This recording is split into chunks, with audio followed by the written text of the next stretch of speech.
Part 5 के start में हम देखते हैं तायसुंग को मेडिसिन लगाने के बाद इमसोल उसे कहती है अब मुझे मेरे पैसे वापस करो, लेकिन तायसुंग उसे वो पैसे देते देते तंग करने लगता है और इस चक्कर में वो पैसे जाकर गंदे पानी में गिर जाते हैं। इमसोल ये देखकर बहुत ज्यादा अपसेट हो जाती है तो तायसुंग उससे अपोलोजाइज करते हुए कहता है मैं इस डॉलर को दूसरे डॉलर से बदल दूंगा, लेकिन इमसोल गुस्से से उसे कहती है इसकी कोई जरूरत नहीं है, चले जाओ यहाँ से। वो गुस्से से वहाँ से जाने लगती है तो तायसुंग भी उसके पीछे पीछे जाता है और उसे $5 देते हुए कहता है मैं तुम्हारे $1 को इस $5 से चेंज कर देता हूँ, फिर तो ठीक है ना। तो इमसोल उसे कहती है मैंने तुमसे कहा है ना चले जाओ यहाँ से। तभी वो देखती है कि सुंजे सामने खड़ा उन्हें देख रहा है और वो जल्दी से अपनी हेड अपने सर पे डालते हुए तायसुंग के पीछे छुप जाती है। सुंजे वहाँ आकर उसे ग्रैंडमा कहकर बुलाता है तो इमसोल भी अपनी एक्टिंग स्टार्ट कर देती है और उसे ऐसे देखकर तायसुंग को हंसी आ जाती है। वो सुंजे से कहता है तुम वही एथलीट हो ना जिसने रिसेंटली स्विमिंग कंपटीशन विन किया है। तो सुंजे उससे पूछता है तुम कौन हो।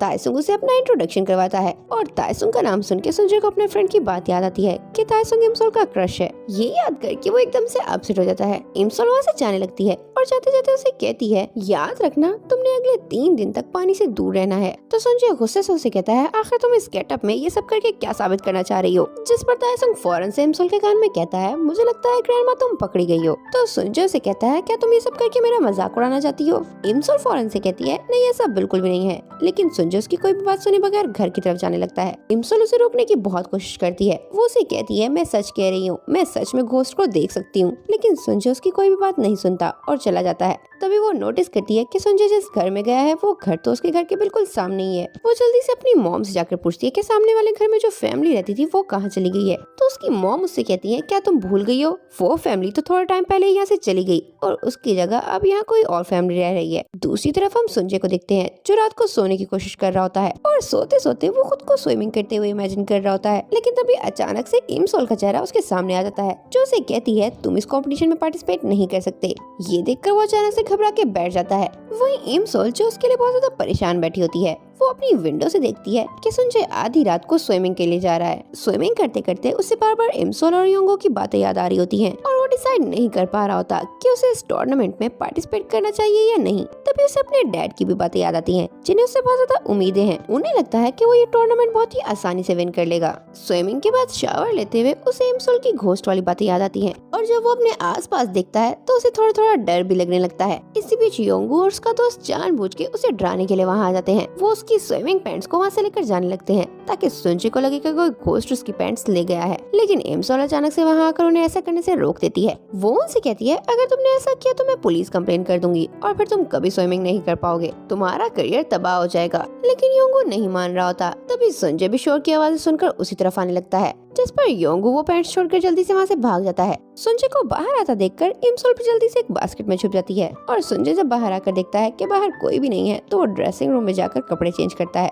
और फिर जाते जाते अपना टॉवल उसी बास्केट में फेंकता है जिसमें इमसोल छुपी थी। टॉवल गिरने पे इमसोल थोड़ा मूव कर देती है जिससे सुंजे को आइडिया हो जाता है कि उस बास्केट में कोई है। वो जब उस बास्केट को चेक करता है तो उसे बास्केट में बाल नजर आते हैं। वो पहले ही काफी ज्यादा डरा हुआ होता है और अब ये देखकर तो वो और भी ज्यादा डर जाता है। इतनी देर में इमसोल उस बास्केट से निकलकर भागने लगती है, लेकिन उसका फेस टॉवल से कवर्ड होता है। सुंजे भी उसके पीछे भागता है ये देखने के लिए कि आखिर वो है कौन। स्विमिंग पूल के पास जाकर जब वो उसके फेस से टॉवल खींचता है तो वो दोनों झटके से स्विमिंग पूल में गिर जाते हैं। इमसोल के पास सुंजे की स्विमिंग पैंट्स भी होती हैं और ये देखकर तो सुंजे को गुस्सा आ जाता है। वो गुस्से से उसे कहता है आखिर तुम मेरी पैंट्स चोरी करके क्या साबित करना चाहती थी कि ये पैंट्स घोस्ट लेकर चला गया है, आखिर तुम ये सब कर क्यों रही हो। इमसोल उसे कहती है मैं तुम्हें कैसे समझाऊं कि मुझे तुम्हारी फिक्र है। मैंने एक बहुत बुरा ड्रीम देखा है जिसमें तुम कंपटीशन के बीच में बहुत ज्यादा इंजर्ड हो जाते हो। मुझे डर है कि कहीं वो ड्रीम सच ना हो जाए, इसलिए मैं चाहती हूँ कि तुम इस कंपटीशन में पार्टिसिपेट मत करो। मैं बस तुम्हें प्रोटेक्ट करना चाहती हूँ। सुंजे उसे कहता है आखिर तुम्हें मेरी इतनी फिक्र क्यों है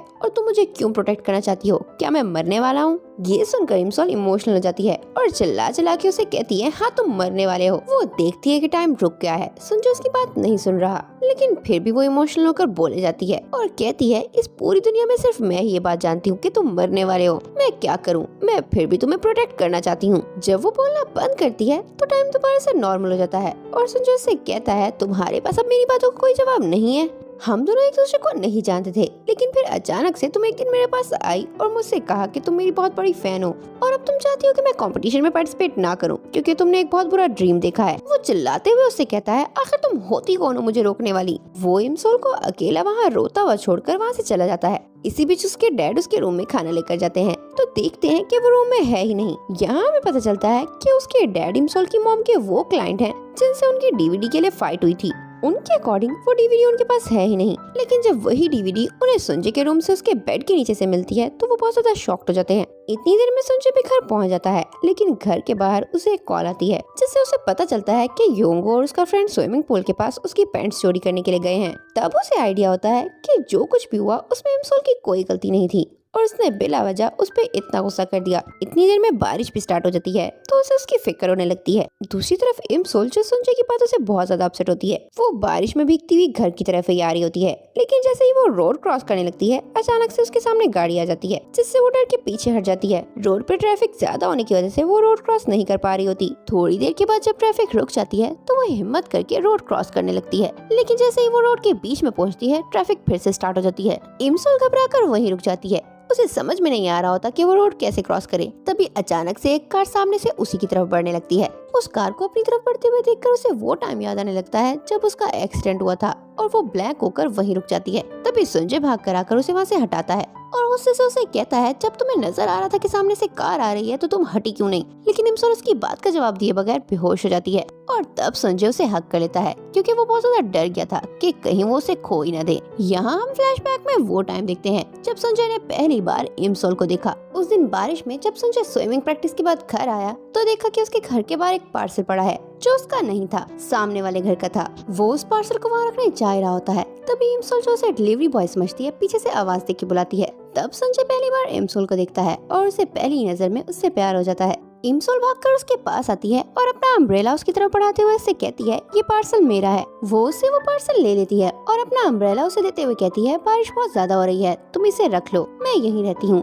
अगली बार जब तुम यहाँ से गुजरो तो अम्ब्रेला वहाँ रख देना। जाते जाते वो उसके हाथ में कैंडीज देती है और वहाँ से चली जाती है। और तब संजय बेचारा उसके सामने कुछ बोल ही नहीं पाता। अगले दिन वो उसका अम्ब्रेला रखने के लिए उसके घर जाता है तो विंडो से उसकी नजर इमसोल पे पड़ती है जो शॉप के काउंटर पे बैठी सो रही होती है। वो चुपके से शॉप के अंदर जाता है और उसे सोते हुए देखता रहता है, लेकिन तभी इमसोल सोते सोते नीचे गिरने लगती है तो संजय जल्दी से जाकर अपना बाजू उसके सर के नीचे रख देता है और उसे चोट लगने से बचा लेता है। काफी देर ऐसे ही गुजर जाती है और संजय को अपने शोल्डर में पेन होने लगती है क्योंकि ये उसका वही शोल्डर था जिसकी कुछ दिनों पहले सर्जरी हुई थी। वो बहुत ज्यादा थक भी जाता है लेकिन वो फिर भी हाथ नहीं हटाता और तभी एक और कस्टमर शॉप में आता है जिसकी आवाज से इमसोल उठ जाती है। तब संजय ऐसे बिहेव करता है जैसे वो डीवीडी परचेज करने के लिए आया है। उसके सामने जो भी डीवीडी पड़ी होती है वो उठा के परचेज कर लेता है और बिल अपने फादर के नाम पे बनवाता है और जल्दी जल्दी में वहाँ से भाग जाता है। अगले दिन अचानक स्विमिंग कंपटीशन के बाद इमसोल भागते हुए उसके पास आती है और उसे हक कर लेती है। पहले तो संजय ऐसे बिहेव करता है जैसे वो उसे नहीं जानता, लेकिन जब इमसोल कहती है, मुझे माफ कर दो, मैं नहीं जानती थी तुम्हारे साथ इतना सब कुछ हो गया, और उसे प्रपोज करती है तो उसे समझ में नहीं आता कि आखिर इसे क्या हुआ है। वो शॉक्ड में होता है क्योंकि उसे लगता है कि शायद वो कोई ड्रीम देख रहा है। और फिर जब इमसोल उसे फ्रेंड रिक्वेस्ट सेंड करती है तो वो बहुत ज्यादा खुश होता है। वो रिक्वेस्ट एक्सेप्ट करने वाला होता है, लेकिन अचानक से उसके डैड रूम में आ जाते हैं जिससे गलती से उससे रिक्वेस्ट रिजेक्ट हो जाती है और वो सारा गुस्सा अपने डैड पे निकाल देता है कि आप मेरे रूम में नॉक किए बगैर क्यों आए। अगली सुबह वो स्कूल जाने के लिए अपने घर के बाहर इमसोल का वेट कर रहा होता है। इमसोल जो अपसेट होकर घर से नीचे आती है उसे देखकर संजय के फेस पे स्माइल आ जाती है। वो सारे रास्ते स्माइल करते हुए उसके पीछे पीछे जाता है और इमसोल को पता ही नहीं चलता। जब इमसोल कहती है, उसने तो मेरी फ्रेंड रिक्वेस्ट पे एक्सेप्ट नहीं की, अब मैं उससे क्लोज कैसे होंगी, तो वो ये भी सुन रहा होता है और स्माइल करता है। प्रेजेंट में जब वो इमसोल को बचाता है तो बहुत ज्यादा डरा हुआ होता है क्योंकि उसे लगता है कि उसने इमसोल को खो ही दिया है। यहाँ हम एक फ्यूचर का सीन देखते हैं। सुसाइड से पहले संजय जिस जगह बैठा था वहाँ इमसोल की उसे दी हुई कैंडीज के साथ इमसोल और उसकी एक पिक्चर पड़ी होती है। मतलब मरने से पहले वो इमसोल को ही मिस करके अपसेट हो रहा था। लेकिन आखिर ऐसा क्या था कि इमसोल से इतना प्यार करने के बावजूद भी फ्यूचर में संजय उससे अनजान बन के रह रहा था। ये जानने के लिए चैनल को जल्दी से सब्सक्राइब कर लें और अगर आपको वीडियो पसंद आए तो इसे लाइक और शेयर करना मत भूलें।